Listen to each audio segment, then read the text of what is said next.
450 वर्ष होऊन गेले तरी महाराष्ट्रातले बरेचसे काही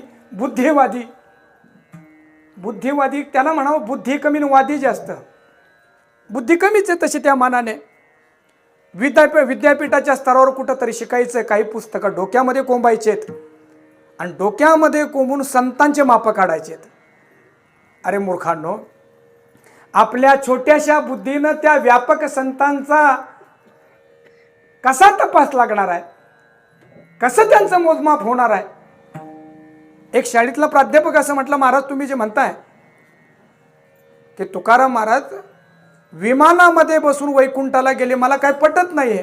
त्याने विचारलं, सर तुम्हाला का पटत नाहीये, काय समस्या काय तुमची. ते म्हटले, काल मी इथे ना आपल्या नाशिक हायवेवर उभा होतो आणि मला जायचं होतं तिकडे नाशिकला. 3 तास मी उभे राहिलो पण मला डंपर सुद्धा थांबला नाही. मी अनेक डंपरांना हात केले पण ते डंपर सुद्धा थांबले नाही.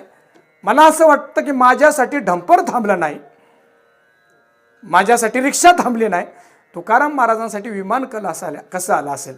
म्हटलं सर तुम्ही एक काम करा की आता पुढचा वेतन आयोग कसा लागू होईल त्याचा विचार करा. आणि घरामध्ये असलेली जी बायको आहे, म्हणजे जे श्रद्धावान असेल त्यांच्यासाठी नाही, घरातले बायका मुलं कसं तुम्हाला सुखी ठेवता येईल, अजून 2-4 दागिने तिला कसं करता येईल तो विचार करा. तुम्ही कशाला पंधात पडता त्याच्या. कारण जाळणे संसार बैसलो अंगणी. आपल्या संसाराला आग लावून जे अंगणामध्ये बसले त्यांच्या जीवनाचे हिशोब तुम्ही चंगळवादी कसे करू शकतात.